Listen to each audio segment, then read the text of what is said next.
After a hard-fought battle, Rekka was able to beat Saicho, Team Ku's second in command. With this victory, Team Hokage should have advanced to the second round without having to face Captain Kukai, Team Ku's powerful leader and master of hand-to-hand combat. And now, these two team leaders are ready to square off in the name of honor and glory. All right, just you and me, mister. Ang pagpapalit anyo ng isang Buddha. Sandali lamang po. Panalo na ang Hokage team kung kaya't hindi ko mapapahintulutan na isang laban dahil lamang sa kapritsyo ng isang kalaho. Ano bang problema? Kaming dalawa naman ang maglalaban, hindi kayo. Huwag niyong gawing parang wrestling sa telebisyon ng paliksahang ito. Hindi ako papayag! Hindi maaari! Ihahayag ko na ang nanalo. Sa taglay nilang 3 panalo at 1 tebla. Sandali lang! Pumapayag ako sa labang ito. Kaya lang ay sayang naman kung walang gantimpala silang paglalabanan. Ganito na lang. Ang mananalo sa labang ito ang uusad sa ikalawang yugto ng paligsahan. Kung gano'n ang gusto mong sabihin, mapapaliwala ang lahat ng pinaghirapan namin? Hindi ako makakapayag. Sayang naman yung labang pinapanalo ko. Anong panalo? Hindi ba tabla yung laban mo? Oo nga pala. Baka ipahamak na naman ni Rekka ang sarili niya. Huwag kang papayag, Rekka! Nanalo na tayo! Hindi lang ikaw ang may karapatang magdesisyon sa bagay nito! Ano ba naman yan? Porket may labanan na, saka naman sila uurong. Harang! Huwag naman pala yung mga yan eh! Siguro natatakot na ngayon ang Hokage team. Magkano kasi kayo mayabang? Ayan tuloy! Umuwi na kayo! Wala naman kayong binatbat! Laban na! Laban! Pakatuan! Ano ka mo? Sino tinatawag yung duwag? Patay na. Sige, pumapayag na ako sa kondisyon mo. Ituloy ang laban! Alam mo ba kung anong ginagawa mo, Rekka? Baka naman nakakalimutan mo na kung anong klaseng paligsahan ito. Pag natalo ka sa labang ito, hindi lang tayo mawawalan ng mahiwagang sandata at mabubuhay sa kahiyan. Pati ang kasama nating si Ana. Mapupunta siya sa kamay ni Ginoong Augustus Mori. Nilagay mo ang buhay niya sa panganib. Naiintindihan mo ba yon? Alam ko mangyayari kapag natalo ko. Thank you for allowing this special match, Mr. Mori. Now I won't lose that 10 billion I bet on Team Ku. There's no way that kid'll beat Kukai. No problem, but let's wait for it to end before you thank me. Oh, Koran, you joker. Win or lose, I'm just glad you're all enjoying yourselves.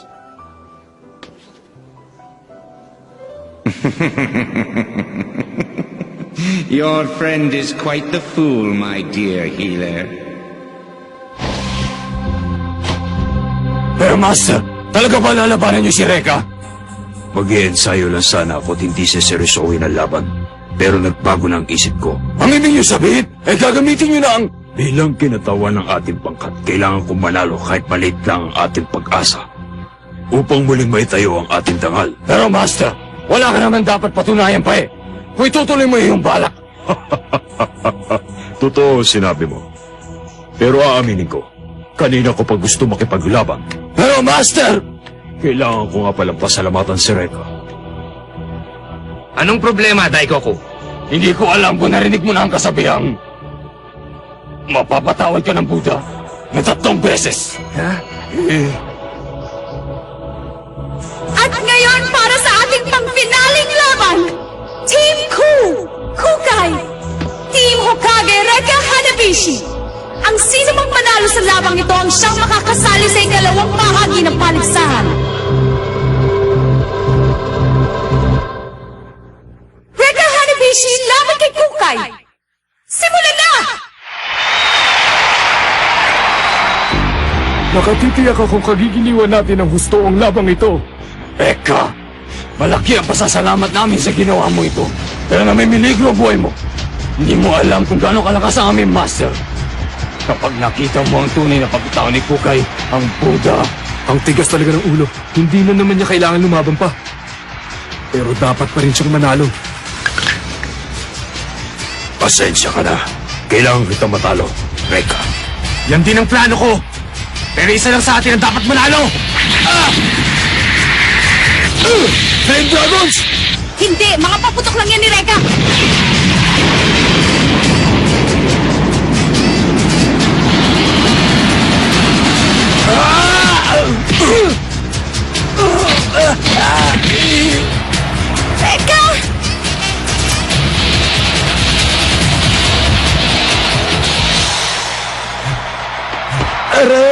Aray ko po! Hindi ko naman talaga inaasahan na tatalabang paputok ko sa kanya eh.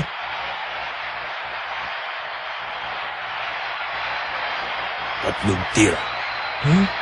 Oh! Tatlong tira? Maaari mo akong tirahin ng 3 beses, kahit na sa anong paraan mo gustong gawin. Pero pagkatapos nun, wala ka na. Master, wag! Tumahimik ka, Daikoko. Hindi ko maintindihan kung anong ibig sabihin ni Kukay. Pero hindi lang 3 o 4 na beses kitang titirahin, kundi maraming beses pa hanggang sa manalo ko sa'yo. Tandaan mo yan! Reka! Hindi nagsisinungaling ang aking master sa'yo! Huwag mo ituloy ang laban! Ayoko na makita mo na yung halimaw na yon! Nakikiusap ako! Parang awa mo na! Reka! Huwag niyo na akong takutin pa! Hindi ko alam kung anong klase kalaban ng karap ko ngayon, pero nakapag-desisyon na ako at wala na makakapigil sa akin.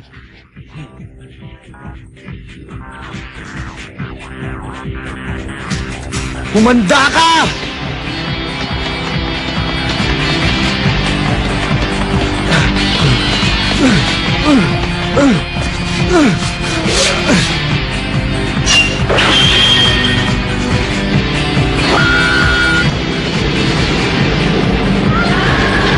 Dali! Fireball! Kahanga-hanga ang ginagawa ni Reka. Inuulit niya ang teknik na nagpatalo kay Sideshow. Di na! Iniwasan.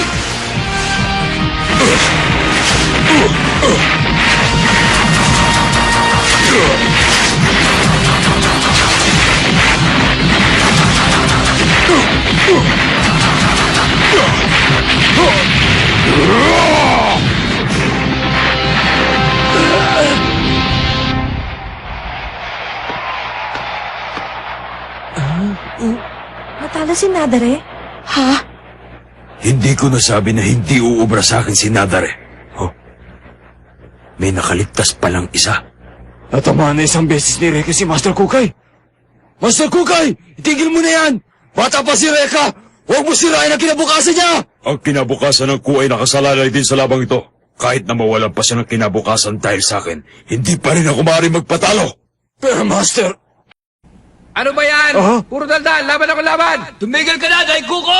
Laban hanggang katapusan ang mangyayari dyan! Matirang matibay!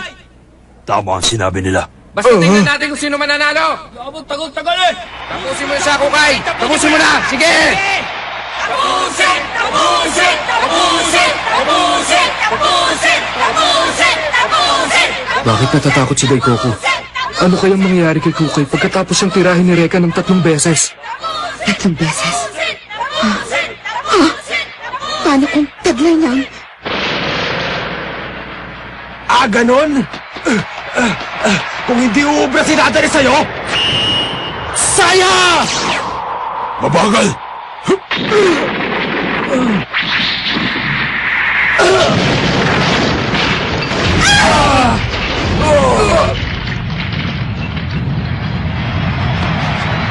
Okay yun na. Ibang klase. Pero kahit na, gagamitin ko na lang aking kamao.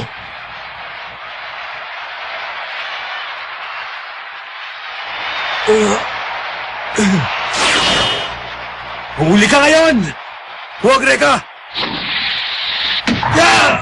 Oh, 2 tira! Ano ka ngayon?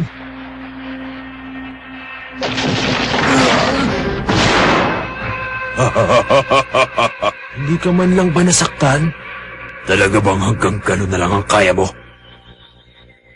Reka! Pumayag na nga kami sa labang ito eh. Pero pag pinatalo mo, hindi ka namin mapapatawad! Susunod ang 3 tira. Malalaman na natin kung anong mangyayari. Huwag ka mag-alala. Dahil sa'yo, nabigyan ng pagkakataon ng aming pangkat na makabawi. Bilang pasasalamat, bibigyan din kita ng isa pang pag-asa. Tatayo lang ako dito at hahayaan kong tirahin mo ko na 1 pang beses. Kapag napatumba mo ako at hindi na muling makatayo pa, panalo ka. Pero kapag ako naman ay muling nakabangon, katapusan mo na.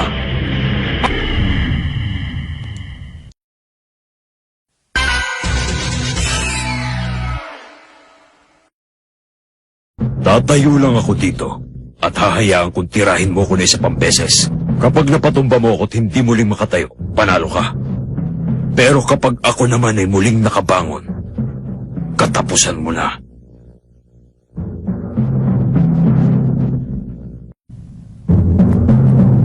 Huwag mo na siya tirahin, Reka! Nararamdaman ko na mas malakas siya ngayon! Hindi mo mapapatumbas si Master sa isang tira lang! Anong problema? Wala ka naman lakas. Huwag mo akong ismolin, Kukay! Buhay ko't karangalan nakataya sa labang ito! Kaya hindi ako maaari magpatalo! Pagsisisiyan mong pag-iinsulto mo sa akin, matitikman mo ngayon ang suntok na magpapatulog sa'yo sa labang ito!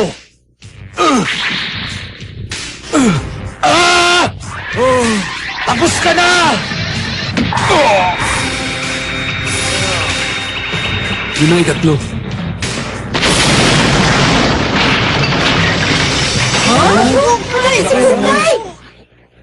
Ano ka ngayon?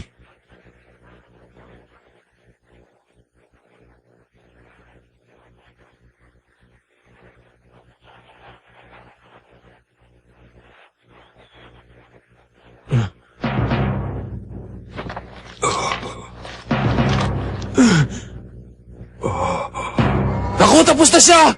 Matatapos na ngayon ang buhay ni Reka!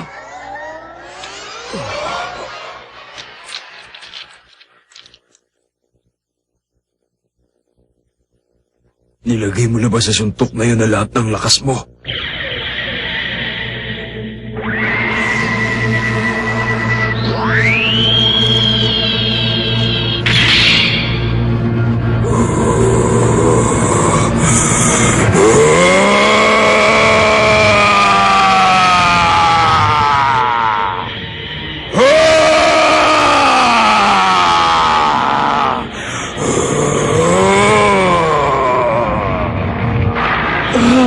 Ano yan?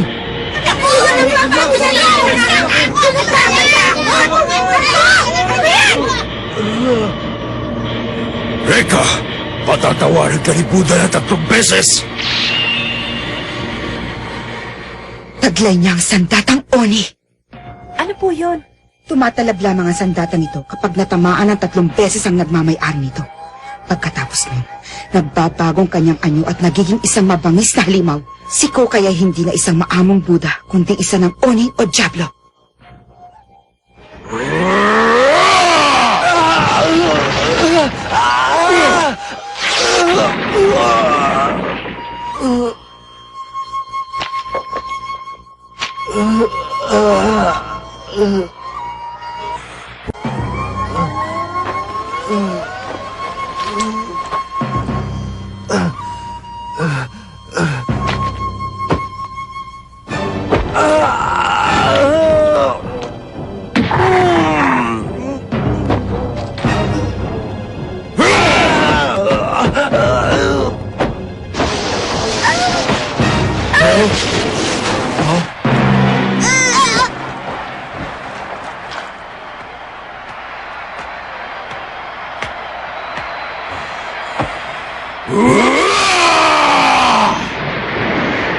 Ha?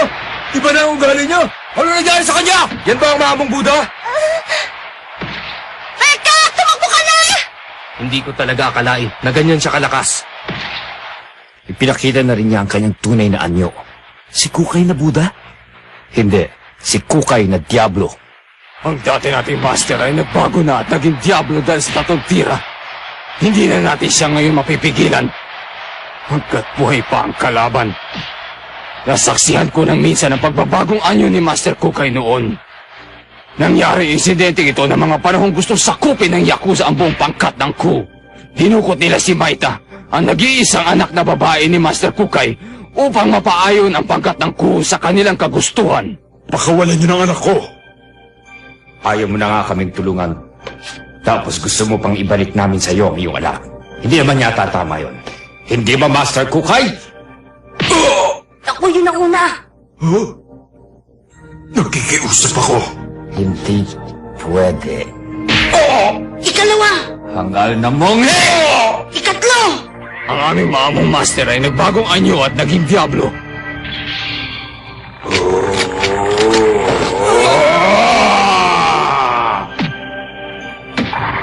Natapos ang kasaysayan ng Yakuza sa aming lugar.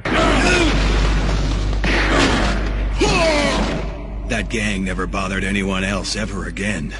Dahil ang lahat ng mga kasama sa organisasyong ito ay napatay ng ating master sa kanyang diablong kaanyuan. Sa ganung anyo, nakakatakot kalaban si Kukay. Yan ang mahiwagang Oni. Hindi lamang lumalaki at nagbabago ang kanyang pangangatawan. Nadadagdagan din ang kanyang kapangyarihan. Halos wala na itong katumbas pag nagpalit siya mula sa pagiging Buddha hanggang sa maging isang diablo. Pupusta ko. Hindi magtatagal si Reka sa labang ito. Pag natalo ko, pwede mo nang gawin kahit ano. Talaga, pag nanalo ako, pwede na kitang ikain sa labas. Mahiya ka naman, ano? Umasa ka talaga na matatalo mo ko, Reka, hindi ba? Balik ka. Masyado ka kasi mapagbigay. Tumayo ka dyan!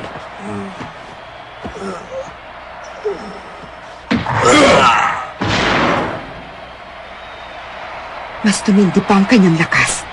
Malayo na sa lakas ng kanyang mga kasama.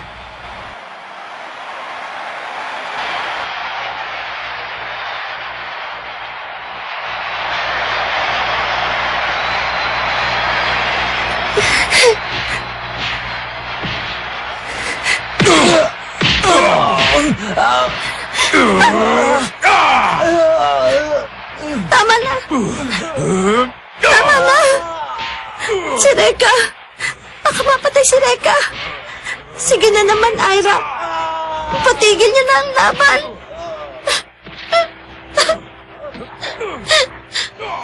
Pero kung isusuko natin ang laban, ano naman ang mangyayari sa'yo, Ana?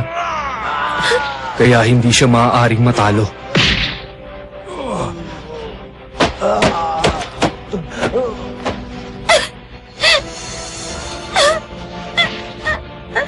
Ana? Miss Kagero!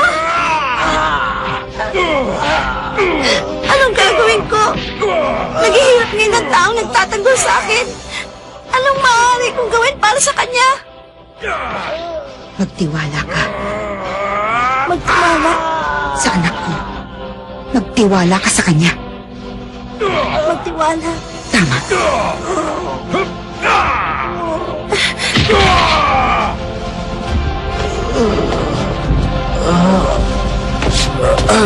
Tingnan mo siya. Bugbog na ang katawan pero nakakatayo pa rin. Hindi pa ako tapos. Hindi pa ako tapos.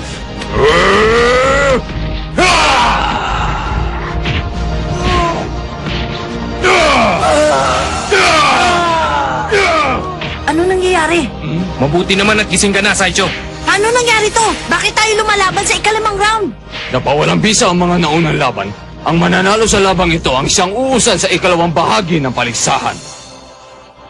Hindi pwede. Hindi papayag si Master Kukay sa mga ganong kondisyon. Ha? Ang Diablo. Tumalab na ang kanyang mahiwagang sandatang Oni. Wala nang makakapigil pa sa kanya ngayon. Paano napapayag si Master? Naniniwala ako na lahat ng tao ay may pagnanasang maipakita ang kanyang kapangyarihan at lakas. Maging ang ating maamong guro ay may pagnanasang ganito sa kanyang kalooban. Hindi. Miyamiyo. Ang paligsahang ito ay isa lamang paraan upang maipakita ang lakas ng isang tao. Sa pagkakataong to, umayon ako sa sinabi mo, Minamiyo. Ang paligsahan ding ito ay hindi isang laro lamang, kundi laban hanggang kamatayan!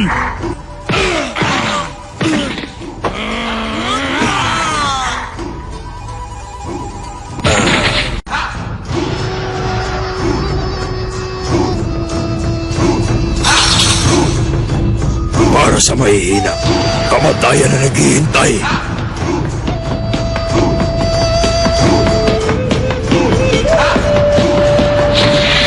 Tapos ka na!